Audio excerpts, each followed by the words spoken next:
Extra. Casi el 100% quedó rotado Armero. ¿Qué tipo de descripción podría hacer sobre lo que observó? Eso quedó todo lodo. Borró casas, borró todo. 13 de noviembre de 1985, día de la tragedia.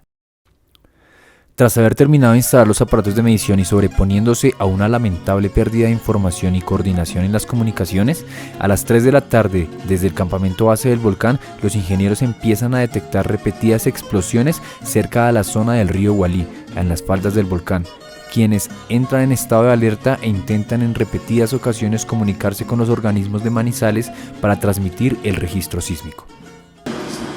Entonces resulta que ese día, a partir de las 3:30 de la tarde, pasó algo que solo pasó ese día y nunca ha vuelto a pasar, ni pasó antes de la avalancha. Y fue que empezó a caer ceniza, hubo una emisión de ceniza muy fuerte del volcán y cayó ceniza ese día sobre Armero, sobre la región, pues, ¿no? Especialmente aquí la notamos mucho. Y resulta que es la única vez que ha caído ceniza acá, ni antes ni después. Y ustedes ya han escuchado que si el equipo de erupción del volcán ha seguido activo todo el tiempo, eventualmente hace emisión de ceniza, siempre caen para el lado del occidente, ¿no? O sea, el viento siempre está para allá. Solo ese día llegó ceniza acá, y no fue que llegó un poquito y paró, caía toda la tarde ceniza. Incluso los parabrisas de los carros se cubrían, el suelo se formó una capa. Pero como la desinformación era tanta de las personas, pues muy pocas personas que yo sepa se fueron, ¿cierto? Se dice que la mañana de ese mismo día, el alcalde Ramón Rodríguez envió una comitiva para revisar el estado del río Lagunilla. Preocupados por la situación, intenta comunicarse con el gobernador del Tolima de entonces, Eduardo García Alzate, para que autorice la evacuación de Armero y los diferentes municipios colindantes, como lo era Honda, Mariquita, Cambao, Lérida y Ambalema. Según algunos testigos junto al secretario del departamento, hacían burla de la situación y se negaron a responder en todo el día, condenando al alcalde a morir junto a su ciudad. Estuve en Armero durante el día y hablando con el alcalde se quejaba o se quejó de que ninguna entidad, ni departamental ni nacional, le han puesto atención a la solicitud de lo que él vería que se venía para Armero. Yo me despedí del alcalde y llorando me decía, nos vamos a ir y nadie nos puso atención. 6 de la tarde, cae una leve llovizna sobre Armero. A partir de las 7:30 de la noche empezó a caer un aguacero muy fuerte sobre Armero, ¿cierto? Y resulta que ese aguacero no fue un aguacero normal. La gente muy asustada por la forma en que sonaba, ¿cierto? Sobre todo sobre los techos de zinc, de las minas de zinc. Entonces se asustaron mucho y colocaban las manos a ver qué era lo que realmente estaba cayendo. Y resulta que estaba cayendo arena y pequeñas piedritas que son piroclastos que salen del volcán, que son muy livianitos, la piedra Pómez, no sé si usted la conoce. Pero vuelvo y le digo, como la desinformación era tanta y hubo algunas personas notables del pueblo que le dieron, fue un parte de tranquilidad a la gente, les dijeron que eso no era nada, que tranquilos, que eso es una cosa normal. Por ejemplo, a algunos les dijeron que se pusieran simplemente un pañuelo, un trapo húmedo en la nariz y la boca, que se fueran para casa y que se encerraran, incluso para que no les entrara esa ceniza. Simplemente lo que pasó es que anoche empezó a caer ceniza como desde las 5 de la tarde, 5:30. Y entonces la emisora dijo que nos calmáramos, que no era nada todavía. El cura decía que esa era cenicita, que no nos alarmáramos, que no miráramos para arriba, pero nunca nos dijeron que saliéramos de ese pueblo avienta el cuerpo y a salvar el pueblo desde las 5 de la tarde que empezó a caer esa ceniza. Ya a eso de las 7 de la tarde, la Cruz Roja comienza a intentar coordinar una posible evacuación para Armero, Mariquita y Honda. Según algunos relatos, en el transcurso de la tarde, mientras el país se encontraba pendientes del partido entonces ya clásico, Cali Millonarios, cuya misión fue interrumpida por un comunicado urgente del sargento de la Cruz Roja, Atilano Salgado Moreno, quien pedía atención y la necesidad de tomar medidas urgentes para salvar la vida de los pobladores de la región. Comunicado que, según dicen, se enteró el alcalde de Armero gracias al apoyo de radioaficionados de Armero y Bogotá, quienes fueron realmente importantes antes y después de la catástrofe, ya que los organismos de atención y rescate oficiales no poseían canales de comunicación unificados, cosa que complicó la situación desde el inicio. Lo que sucedió fue que a las 9:20 de la noche ya el volcán se hizo la erupción magmática, o sea, ya botó lava. Entonces resulta que lo que pasa es que ese volcán está muy alto, ya les dije, sobre el nivel del mar, está a 5.321 metros de altura. es uno de los volcanes de las montañas más altas de Colombia. Y allá entonces además de nieve hay hielo, hay un glaciar, ¿cierto? Que es el que realmente importa, que es el que tenemos que cuidar. Entonces resulta que de ese glaciar nacen muchos ríos y nace entonces el río Lagunilla que viene hasta acá. Entonces resulta que allá el nacimiento del río está a 5.321 metros de altura y aquí estamos muy bajitos sobre el nivel del mar. Aquí estamos apenas a 300 metros. Entonces fíjense esa diferencia tan grande de alturas, ¿no? De nivel muy fuerte. Eso también tuvo que ver mucho para que esto fuera tan fuerte como fue. Entonces lo que sucede, muchachos, es que el volcán hace erupción, bota esa lava, que es una roca que está fundida a temperaturas alrededor de 1000 grados centígrados, y cae esa cantidad de lava sobre el glaciar, sobre todo sobre la nieve. ¿Y qué pasa ahí? Entonces hay un deshielo, ¿cierto? Se derrite. Y resulta que los expertos hablaron, después de las mediciones, que el deshielo había sido apenas entre el 6 y el 9%, pero como eso es una montaña de kilómetros cuadrados, pues ese 6 o 9% es una cantidad de agua impresionante. A las 9:30 p.m. los ingenieros ubicados a 4.000 metros de altura cerca al páramo de Letras comienzan a reportar el gran brillo de la lava que atravesaría la neblina y advertiría el inicio de la erupción. 8 minutos más tarde, con la interrupción de la comunicación, el grupo, de manera heroica y también huyendo por sus vidas, emprende carrera rumbo a Manizales, advirtiendo a todas las veredas que encontraban en el camino que se alejaran de las proximidades de los ríos. Una cosa que hay que contar para que ustedes se den cuenta que esto, vuelvo y les digo, tuvo que mover mucho el Estado para que hubieran tantos muertos acá, es que resulta que allá en Murillo, en ese entonces en Colombia existía algo que se llamaba Telecom. A las 9:49 p.m. los organismos de emergencia de Murillo y Ibagué tratan sin éxito de comunicarse con los organismos de emergencia y funcionarios de Armero. Entonces resulta, muchachos, que yo les hago una pregunta: ¿por dónde se viene esa cantidad de agua que se origina ahí en un momento? Por el río. Por los ríos, ¿cierto? Por los nacimientos de esos ríos. Y resulta que como esos ríos están en el nacimiento tan alto y aquí estamos tan bajitos, el río todo momento viene por lo que llamamos un cañón, ¿cierto? Entre montañas. Y siempre así, hacia abajo. Arrastrando todo lo que encuentra a su paso, ¿cierto? Arrasando todo lo que está dentro de ese cañón, ¿cierto? Entonces esta es una foto, muchachos, si la pueden tomar, de un tramo, el recorrido desde que nace el río allá hasta que llega acá son 70 kilómetros de recorrido. El volcán en línea recta está a 50 kilómetros, pero por el río son 70 kilómetros. Este es un tramo apenas después de la tragedia, para que ustedes vean lo que se ve a los lados, 30 metros a cada lado, erosionado, todo lo que había ahí se lo trajo. ¿Qué habían ahí? Rocas de todos los tamaños, árboles de todos los tamaños, vegetación más pequeña, incluso la tierra. Esto que ustedes ven aquí es el suelo, la roca limpia. Lo que está dentro del cauce del río también se lo trajo. Todo eso se lo va trayendo. Más de 150 metros cúbicos de material volcánico, lodo, agua de los ríos, parte del nevado y cuanto árbol y roca se atravesaran, bajaban por el cañón del río Lagunilla formando una pared de más de 30 metros de alto que, según algunos, alcanzó los 60 kilómetros por hora. La comunicación con Armero se logró gracias a la llamada que hizo el gerente de Telecom de ese pueblo. El funcionario no sabía que le quedaban pocos minutos de vida y así informó por Caracol sobre lo que pasaba. Muy buenas noches. Sí, cuéntame. Aquí habla el gerente de Telecom de Armero. Sí, señor. Bueno, aquí la situación es de relativa calma, ¿sí? Porque en este momento está cayendo arena. 11:15 p.m. El alcalde Ramón Rodríguez llama a las autoridades de emergencia reportando que el agua se le estaba entrando apresuradamente por todos los rincones de su casa. A las 11:28 p.m. se pierde toda la señal de los esfuerzos radioaficionados de Armero y Bogotá. La ciudad queda sepultada entre la oscuridad.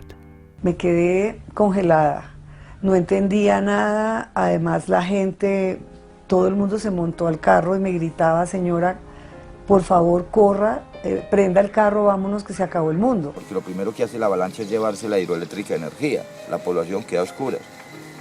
Cualquier familia que hubiese vivido en esta casa hubiera sabido que la avalancha no va a ingresar, él se hubiese quedado ahí. Claro. Pero al ver esto, lo que viene, pues espera la gente salir corriendo con el ideal de salvar sus vidas. O sea, aquí se termina la cordillera, la montaña, la ladera, y aquí ya está el valle. El río, cuando viene como ahorita con su cauce normal, pues toma esta curvita. Incluso lo pueden pasar ustedes ahorita si van a ir por allá. Aquí está el puente. esta parte, ¿verdad? El río se va casi que paralelo aquí al pueblo, así, esto así. Con una curva como 1 kilómetro, sale del cañón, entonces se viene por el valle así, ¿cierto? Por ese lado. Pero ese día, muchachos, y es una pregunta que les voy a hacer, toda esa cantidad de materiales que vienen, millones de metros cúbicos, se calculó entre 80 y 100 millones de metros cúbicos lo que llegó aquí a Armero. ¿Va a coger esta cupita? No, chocó. Fue sobre Armero, y eso es lo que llamamos entonces la avalancha que acabó con Armero. Era como una licuadora. Ese barro nos llevaba, nos consumía, volvía y nos sacaba. Y solo veíamos como sombras grandes donde decíamos, aquí quedamos estampillados. Un estruendo horrible, tremendo, como el fin del mundo. Cuando se vino ese lodo de un lado y por el otro, nos abarcó ahí, nos empezó como una licuadora. Traqueaba y hacía y licuaba, y eso era para ahí, eso bajaba, todo lo que traía, todo. Casas, carros, ganado, todo lo que quedaba. Encontró aquí una pequeña elevación, casi imperceptible para nosotros, pero fue suficiente para que la avalancha se dividiera en dos partes. Una por acá muy fuerte, así como les estoy mostrando, se llevó toda esta cantidad de edificaciones, las va arrastrando desde los cimientos. No es que el pueblo esté por ahí enterrado, no, se lo llevó completamente todo. Y lo bajó 18 kilómetros hacia el oriente, o sea, hacia el río Magdalena, ¿cierto? Y la otra parte, la de acá, arrasa toda esta parte de Armero y se lo lleva hasta el río Sabanía, que está a 8 kilómetros de allá. Y entonces, ¿qué queda? Este espacio. ¿Cuál es este espacio? ¿Usted? Más o menos así, ya. Desde por acá, este es el estadio de fútbol. Pasa aquí está el hospital, que ustedes no sé si ya pasaron. Así más o menos. Por aquí un pedacito y así, ¿cierto? Eso por aquí también baja un chorro. Del nivel que había acá, se baja un chorro. La ciudad entera entra en estado de caos. Avalanchas de carros, caballos y ganado, tratando de huir de la situación, cobran las primeras víctimas de esta catástrofe.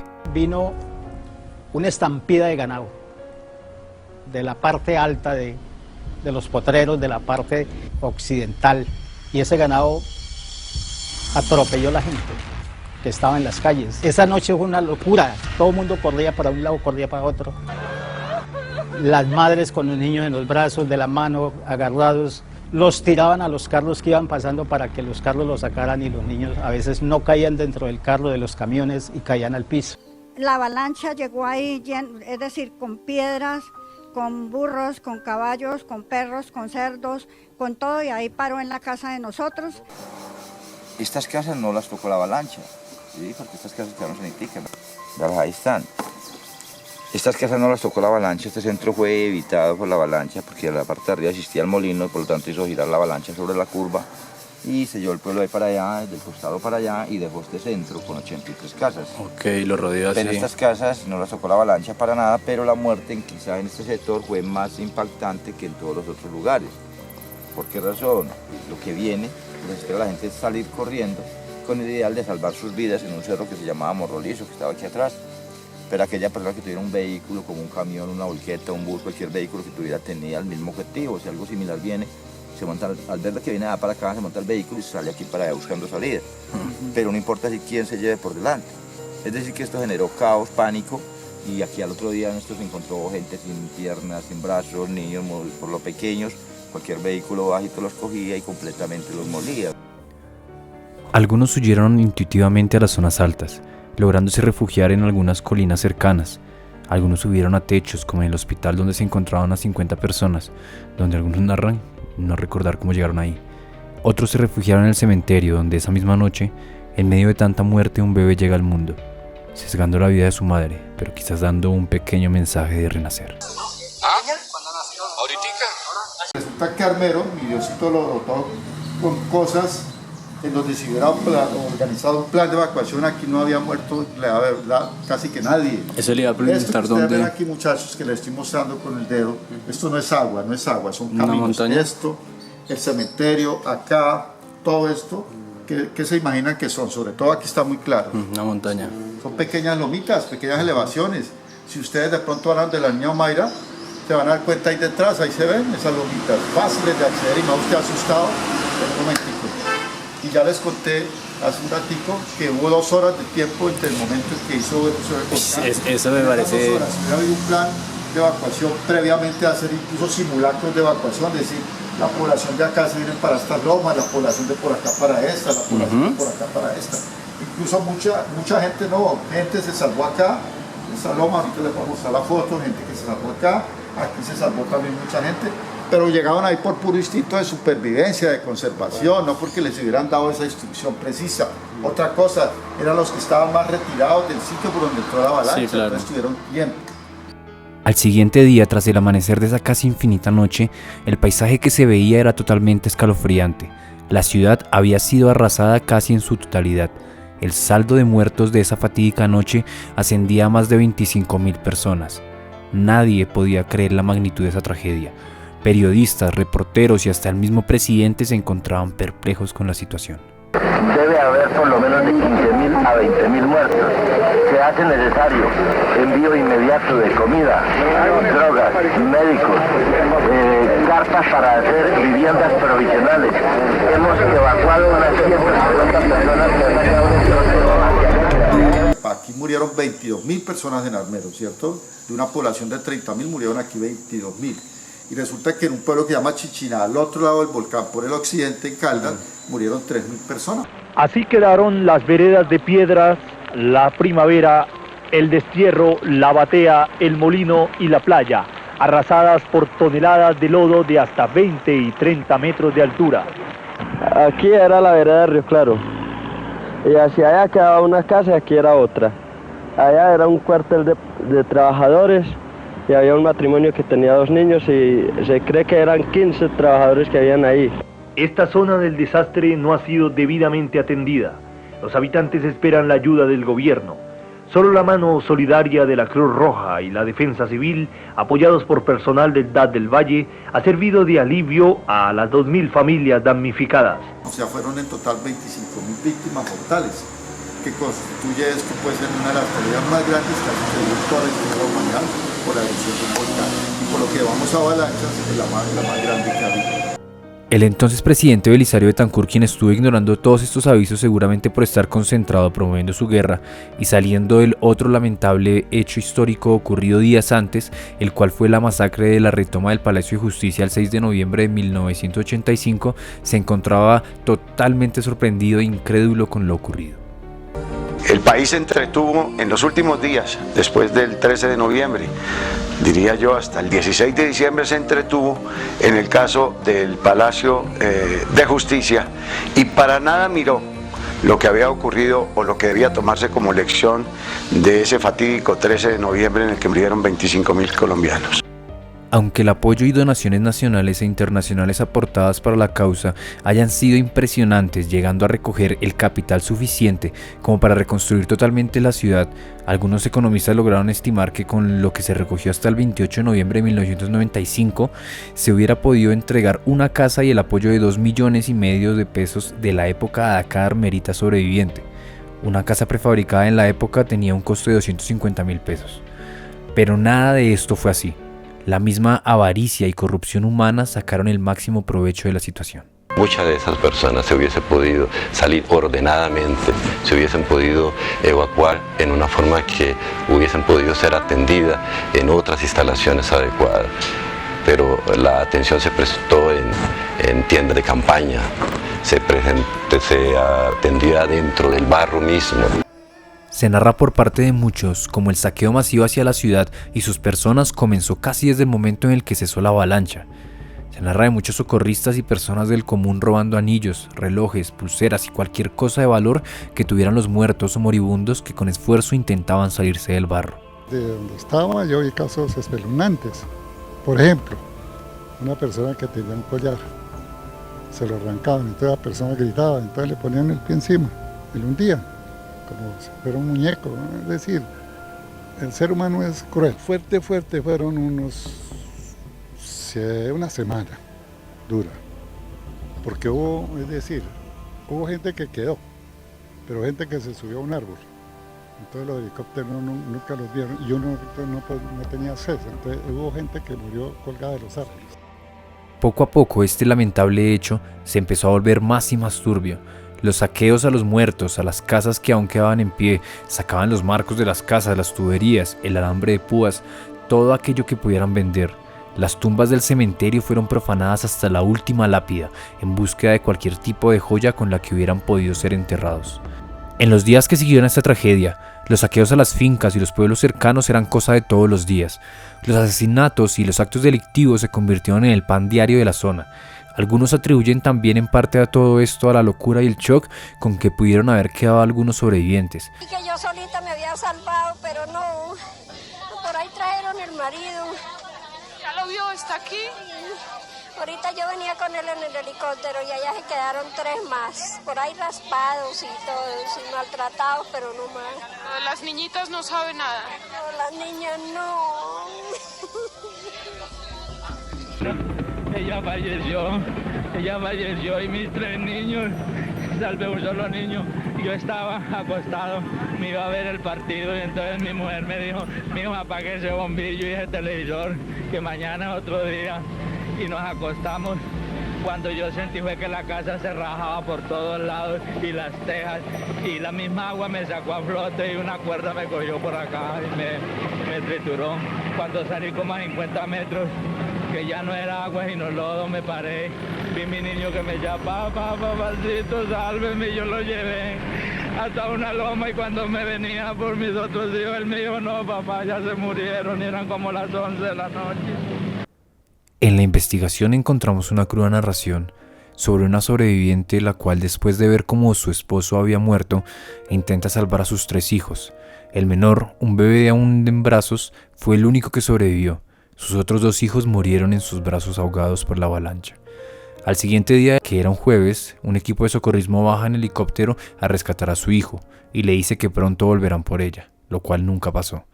Ella intenta desenterrarse sin mucho éxito y empieza a cortarse la pierna hasta lograr liberarse para el día sábado. Hoy en día, su hijo aún permanece desaparecido.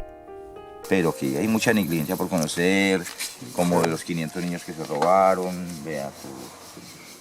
¿Cómo así? Durante el suceso, durante la tragedia, los rescataron y se desaparecieron. Claro. Al Instituto Colombiano de Bienestar Familiar. Ahí hicimos fila como 2-3 días, incluso dormimos ahí, de la carrera 50 con 26, aquí en Bogotá. Al segundo día de estar haciendo fila, yo vi a mi hijo, lo alcancé a ver, y cuando yo lo llamaba, las niñas de Bienestar Familiar estaban en un patio y los entraron. Cada padre de familia pues llamaba a su hijo porque lo conocía, ¿cierto? Entonces los entraron, pero ¿cuál fue mi sorpresa al otro día? Que me dijeron que no estaban y me hicieron seguir. Mi hijo ya no estaba ahí. Muchas amigas mías me dijeron que mi hijo, Miguel Leonardo Marín, había hablado por televisión y que lo habían visto y que él había dicho dónde estaba su tía y en dónde trabajaba, números telefónicos, dirección. Entonces yo me pregunto hoy en día, ¿por qué no lo llevaron allá? Buenas tardes, me llamo Ana Cecilia Santos de Armero.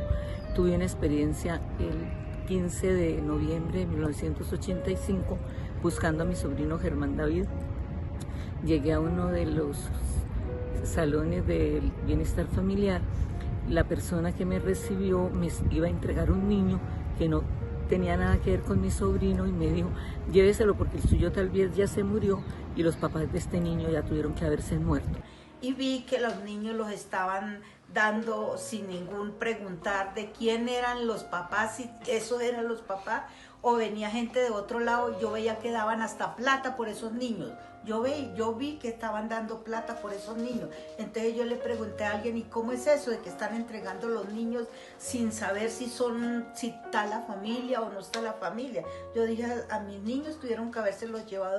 Luego de la experiencia que vivió una vecina nuestra en Armero con una niña que la encontró en el hospital de Federico Lleras de Ibagué, y ella entra a un salón y una médica estaba haciendo un negocio con esa niña para entregársela a una señora que era extranjera. Cada vez que se le pide a las directivas del ICBF dar respuesta por estos casos, donde se dieron en adopción apresuradamente de manera irregular a los niños que sobrevivieron de Armero, no ofrecen ningún tipo de respuesta. Ni el ICBF ni el Estado se han hecho responsables por la desintegración de todas estas familias. Algunos de estos fueron a parar a Holanda, Francia, España y a otras diferentes partes de la nación. Algunos cuentan que nunca los devolvieron de las fincas a donde llegaron como albergues en los primeros días de la catástrofe. Otros niños, que ahora son adultos, han atestiguado que fueron vendidos para realizar labores domésticas. No te digo que el primer día entregamos niños sin foto, que eso hoy sería el colmo, y por eso nos van a crucificar. El instituto hizo todo con mucho amor. La Fundación Armando Armero lleva más de 20 años recopilando y reconstruyendo la memoria de Armero y las familias que aquí se disolvieron. Aún hoy en día, en el año 2023, existen familias y niños que siguen encontrándose después de más de 30 años de la tragedia. Algunos otros siguen buscando sus raíces esparcidas por el mundo. Esta investigación nace, digamos, hace 20 años, o sea, por la necesidad de recuperar la memoria histórica. Los armeritas tenemos ese gran vacío de memoria, y la fundación como tal nace hace 15 años, que sí puedo afirmar son de los 501 casos que tenemos reportados, digamos 501 historias de menores que sus familiares, más de 300 familias, se han acercado a la fundación a contar su historia. En los siguientes días a la tragedia, el presidente encarga la creación de una empresa pública que administraría los fondos públicos y de donaciones recibidas en apoyo a las víctimas de la avalancha. Esta entidad tendría el nombre de Resurgir y sería uno de los errores más dolorosos en la tragedia.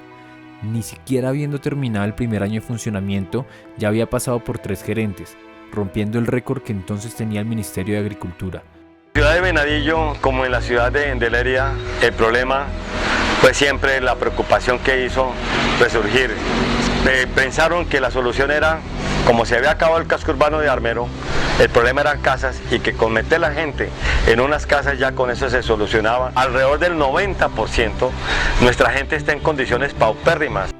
El primer gerente ya había anunciado que esta entidad se trataba de un gran elefante blanco, y todos se quejaban de las grandes limitaciones burocráticas que les ponían los mismos gobiernos. Lamentablemente, no existe nada que se le pueda salvar al accionar de esta entidad en este momento de la historia. Todo lo contrario, para empezar, muchos damnificados se movilizaron a protestar a Bogotá, porque las donaciones que se estaban repartiendo eran de mala calidad u objetos de segunda. Algunos atestiguaron cómo en Bogotá se cambiaban las donaciones de ropa nueva y tendidos de cama y zapatos, muchos otros objetos, a cosas de segunda y de mala calidad. Algunos otros repetían la misma historia que estaba sucediendo con las donaciones al pasar por las autoridades en Ibagué, así que al momento de llegar a Armero, lo poco que quedaba se encontraba en mal estado. Aquí en Guayabal tenemos en la zona industrial, y quisiéramos que usted la visitara, donde tenemos es una bomba de gasolina, un molino de maíz y hay cosas muy rudimentarias, pero como industria, como comercio, fuimos asaltados y robados de nuestra buena fe, porque esas platas llegaron para el desarrollo del norte del Tolima a través de los 2 pueblos afectados por la tragedia. Algunas comisiones internacionales que llegaron a verificarse fueron decepcionadas al darse cuenta que sus donaciones nunca llegaron. Algunas de las más significativas pueden ser la donación de 65 ambulancias, que de las cuales solo llegaron 2 a la zona, y otras donaciones como motobombas, plantas eléctricas, paneles solares y baños portátiles que aparecieron en las fincas de algunos gobernantes y altos funcionarios de ese entonces, e iban destinadas a apoyar la emergencia y reactivar el campo para los damnificados. Estos son solo 2 ejemplos de incontables casos de malversación de los recursos destinados para el apoyo a los damnificados de Armero. Entonces se llegaron muchas carpas, se llegó mucha alimentación, algunas cocinas para poder cocinar para grandes cantidades de personas. En ese tiempo hubo mucha ayuda, pero como llegó se fue y no nos quedó mucho aquí, nos quedaron muy poquitos elementos. Asimismo lo relata el alcalde electo en el año 1986 de la ahora llamado Armero Guayabal, a quien le tocó interponer una tutela a la policía local, quienes, aparte de que según muchos testigos permitían la degradación del sector dejando a Armero como una zona sin ley, se encontraban constantemente embriagados y en varias ocasiones ya habían herido a ciudadanos en ese estado. Para rematar, eran los responsables de recibir el apoyo económico que entraría al municipio, el cual desapareció antes de ser entregado a la alcaldía. Días después de la tragedia, los sobrevivientes comienzan a ser reasignados a campamentos de refugiados que se levantarían en los diferentes municipios cercanos a Armero. Al son de la tragedia, y como dicen en este país, al lado del moribundo como el alentado, un desfile de vivos desde todos los rincones del país llegaron a la zona, buscando aprovecharse de la situación. Y así quedó porque no volvieron a hacer, venían a hacer unas cacerías allá en Maíz de otra vuelta. Cuando llegaron los antemotines, 2 camionados los quitaron, todos los ranchos los botaron. No los dejaron hacer, porque esto ya es prohibido, también por las avalanchas, no es que la avalancha ya Canaita hace erosión. Armero fue una ciudad de 29.000 personas aproximadamente, donde apenas sobrevivieron un estimado de 6.000 personas. Pero tras la carnetización se reportaron más de 62.000 personas como afectados directos. A ellos se les sumaron algunos otros damnificados de otros municipios cercanos. Todos ellos fueron siendo reasignados a los diferentes campamentos donde se generaron muchas disputas, conflictos internos, asesinatos, incendios.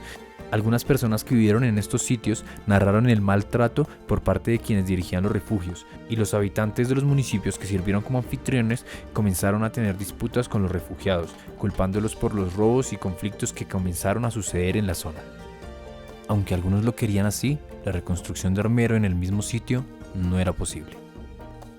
También, y ahora la ciudad de Armero, por eso cuando el Papa Pablo II, que ya murió, él vino acá, se arrodilló así como está allá, lloró y oró por las víctimas, declarando Camposanto. ¿Por qué? Porque aquí era imposible volver a ser un pueblo más, porque ya habían habido 2 avalanchas y con Armero habían 3. Entonces él declaró Camposanto esto como un cementerio. ¿Por qué también? Porque había mucho cadáver. Y entre más sacaban, más aparecían. Entonces la gente prefirió más bien dejar esto como cementerio del Papa. Recibe compasivo en tu seno misericordioso a tantos hermanos nuestros aquí sepultados. Se comenzaron a realizar urbanizaciones en varios municipios cercanos, siendo Guayabal el mayor beneficiado por todas estas inversiones. En el municipio se construyeron más de 5 barrios, donaciones completamente financiadas y producidas internacionalmente. En Armero, Guayabal también hay algo que es digno de admirar, que es el barrio suizo. Los suizos llegaron y nos dijeron: nosotros le regalamos 100 casas y le regalamos un colegio, y ahí está el colegio y las casas.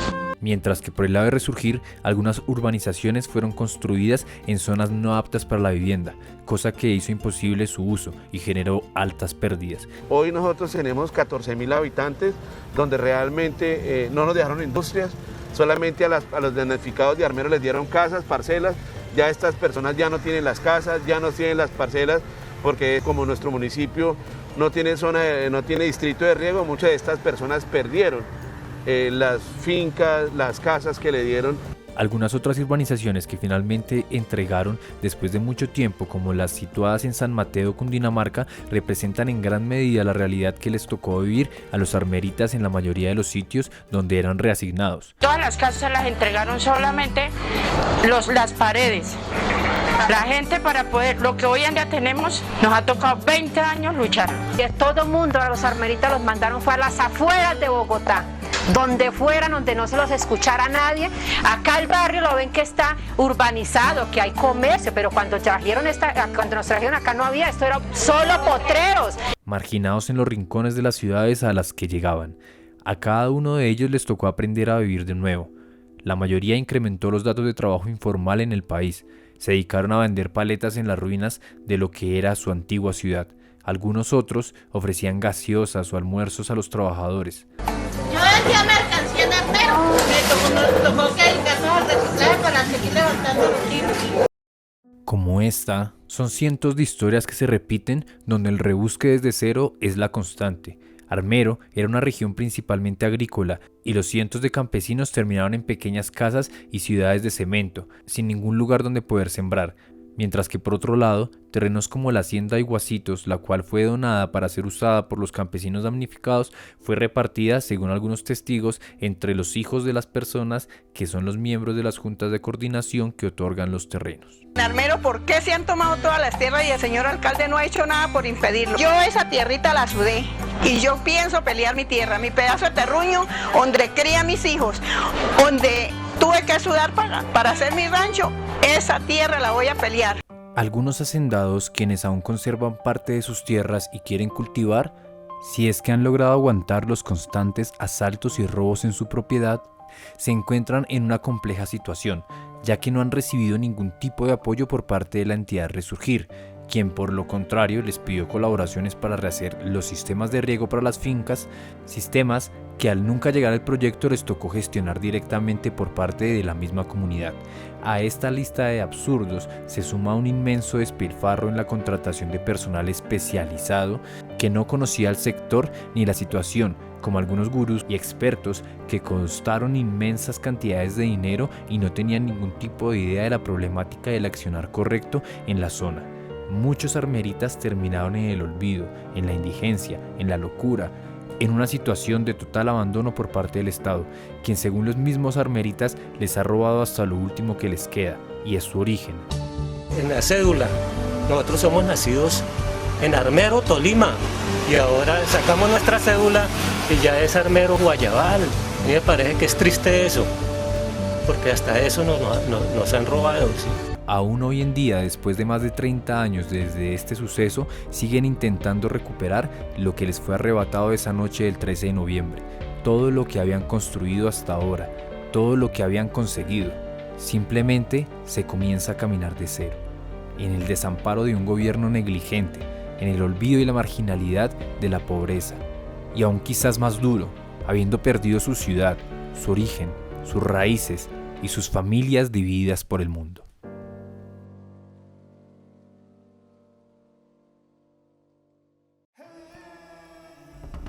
Ya en este punto he perdido la cuenta de cuántas lágrimas he derramado al escribir esto.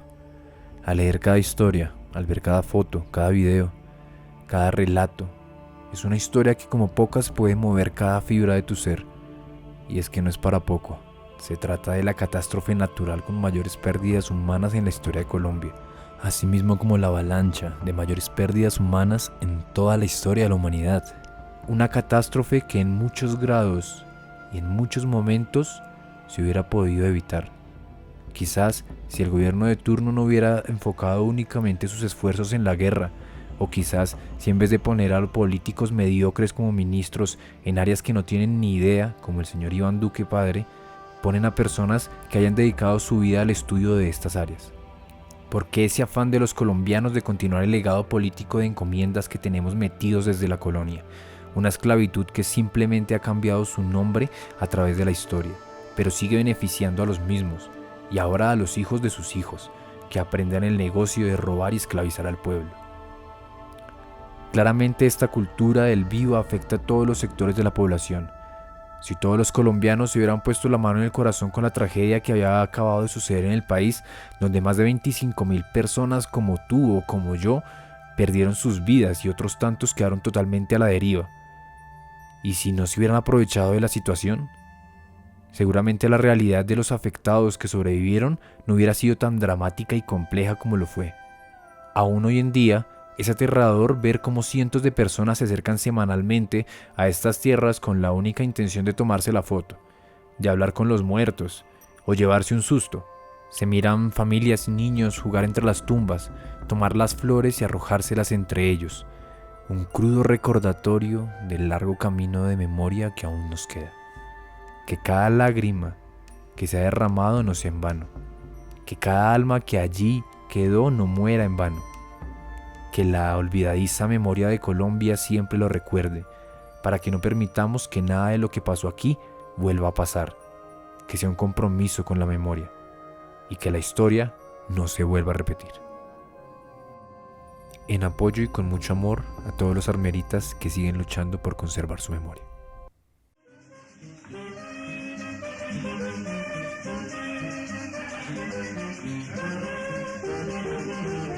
Armero, esta es tu orquesta. Vívela, siéntela. Armero, esta es la orquesta de todos. La que llevamos en el alma, la que llevamos en el corazón. ¡Que viva Armero! ¡Que viva esta orquesta!